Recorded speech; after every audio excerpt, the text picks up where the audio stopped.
bibliothécaires. Si vous voulez un peu de surnaturel, vous êtes sur la bonne vidéo. Surtout, n'oubliez pas de vous abonner, cliquez sur la cloche et laissez un petit like sur la vidéo. Ça fait toujours plaisir. Et maintenant, ouvrez bien vos oreilles. Bonjour à tous mes chers amis bibliothécaires. J'espère que vous allez bien, que votre semaine se passe elle aussi bien. Aujourd'hui, je vous emmène aux États-Unis, au 19e siècle pour être plus précise. Et si vous voulez en savoir plus, je vous invite tout simplement à vous asseoir tranquillement et confortablement dans votre fauteuil, votre lit ou votre canapé avec la boisson que vous voulez et peut-être quelque chose à grignoter, mais comme cette vidéo risque d'être assez courte, je ne pense pas que vous en aurez besoin. Mais en tout cas, c'est parti. Je vous emmène donc en 1858 sur l'Eliza Battle. À la base, l'Eliza Battle, c'était un bateau à vapeur qui naviguait sur la rivière Tombigbee.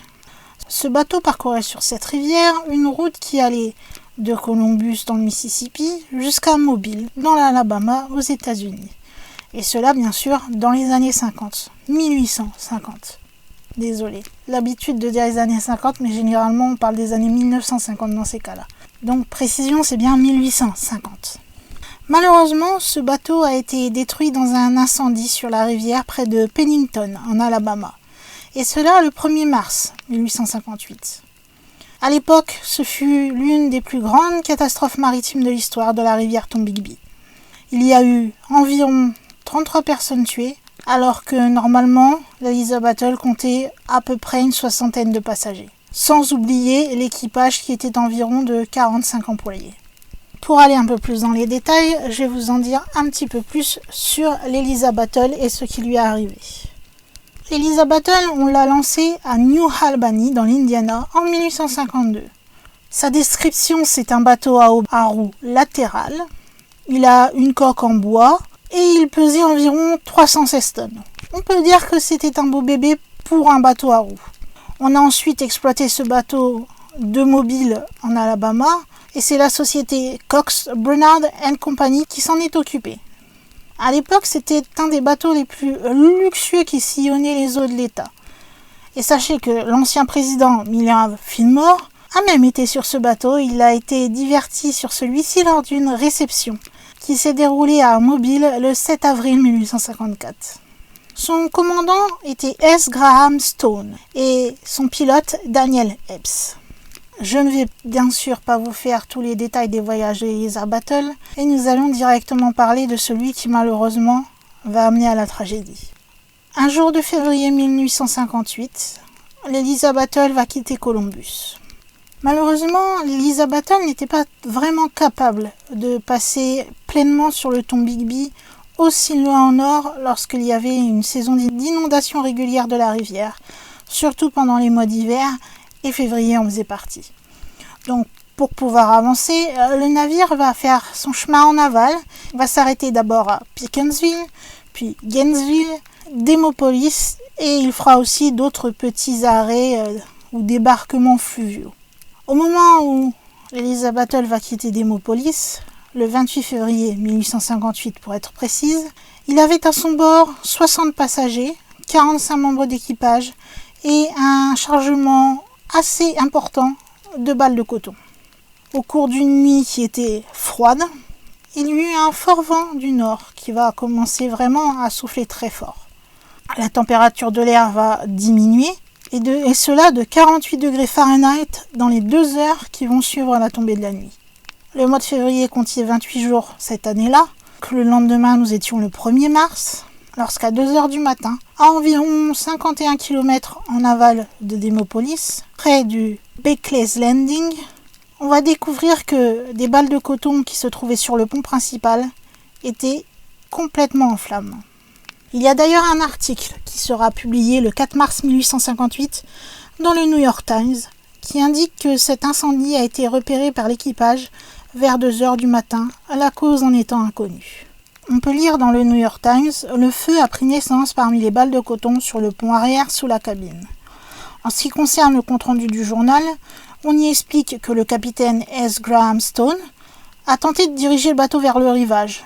Mais comme la visibilité à ce moment-là était très mauvaise dans cette nuit noire et avec le vent, et qu'en plus il y avait des cordes qui avaient brûlé, ce fut quasiment impossible d'y arriver. Et comme vous vous doutez, je viens de le dire, le vent fut un obstacle pour se diriger vers le rivage, mais il fut aussi un problème pour le feu, comme vous devez vous en douter, car le vent n'a fait que propager le feu de balle de coton en balle de coton, puis il a commencé à attaquer le navire et à devenir hors de contrôle. Vous vous dites qu'il avait sûrement des canots de sauvetage. Oui, en effet, il y en avait. Cependant, le feu s'était tellement propagé que les flammes avaient coupé les cordes des canots de sauvetage. Donc il n'y avait plus moyen de partir avec ceux-ci. Le feu maintenant faisait rage et les passagers et l'équipage étaient bloqués complètement sur le bateau. Impossible d'atteindre les canots qui depuis avaient dérivé. Beaucoup d'entre eux, par peur du feu et ne voulant pas mourir brûlés, ont décidé de sauter dans les eaux glaciales avec leurs vêtements de nuit. Mais vous vous doutez que ce n'était pas une meilleure idée. Il y avait bien sûr des pompes à incendie sur le navire. Ils avaient déjà été utilisés puisque il y avait déjà eu un incendie sur celui-ci. Et cela avait marché.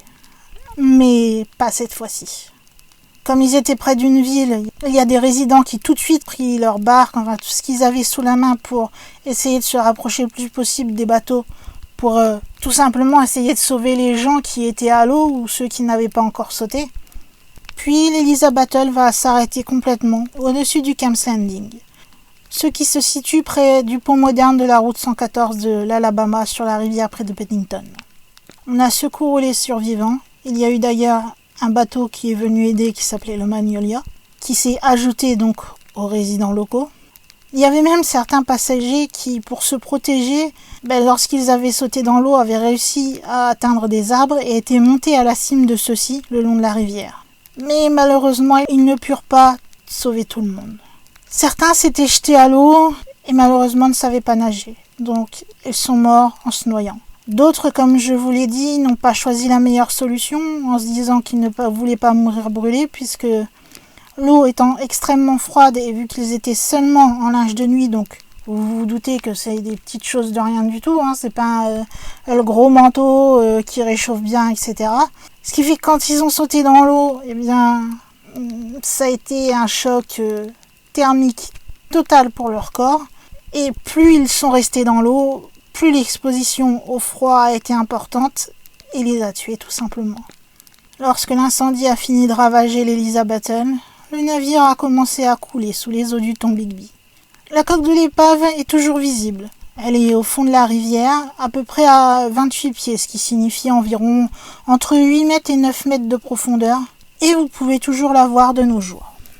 L'événement a horrifié les gens partout et a reçu une large couverture médiatique de New York à la Nouvelle-Zélande.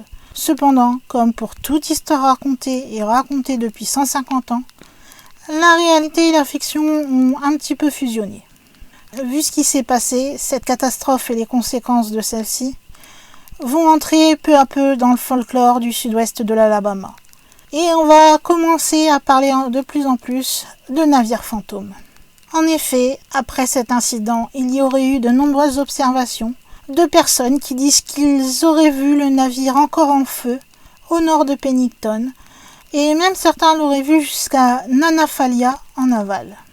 Même les journaux s'y sont mis, c'est pour vous dire, donc vous vous doutez que ça a aidé aussi à cette légende de bateau fantôme, puisque les journaux disent que les observations du navire ont plutôt tendance à se produire les nuits d'hiver froides et venteuses.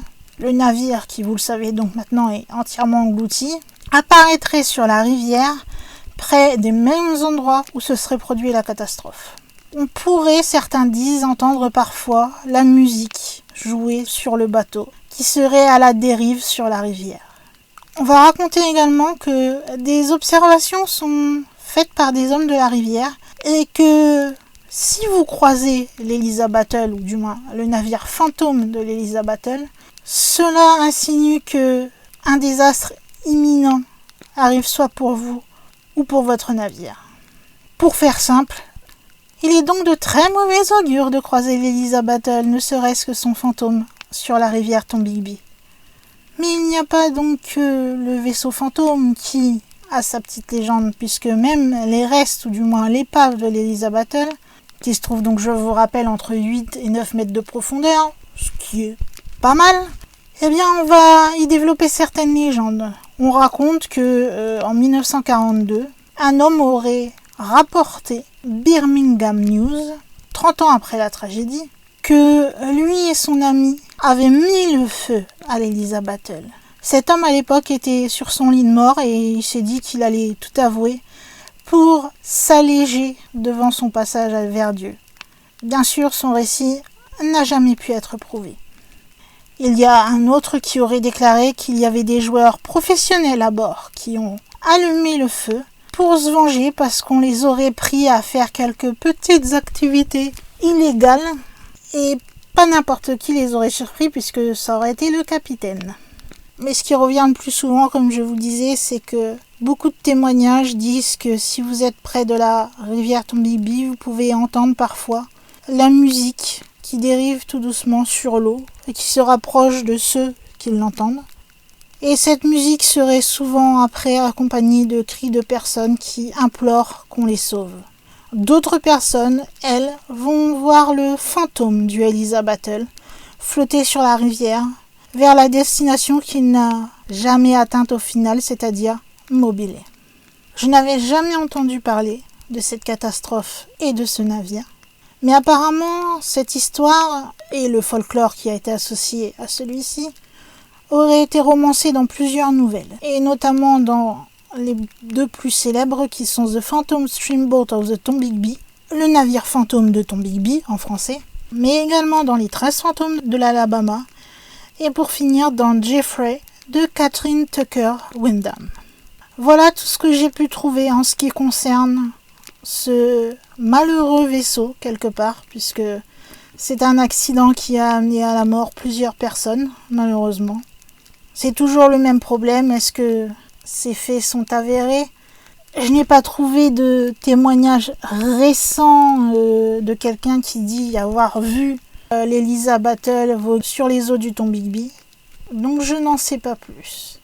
Est-ce que malgré tout il va continuer à naviguer vu qu'il n'est jamais arrivé à sa destination finale et cela à jamais ? Je ne sais pas. Est-ce que l'on verra selon, comme ça arrive à certaines histoires de bateaux fantômes, vous savez, selon un cycle, genre tous les 4 ans, tous les 2 ans, tous les 10 ans, enfin voilà. Ou est-ce que on l'a vu juste un temps après la catastrophe en elle-même et que maintenant on n'en parle plus du tout ? Là-dessus, je ne pourrais pas vous en dire plus. Peut-être que je n'ai pas trouvé les bons articles. Je ne sais pas.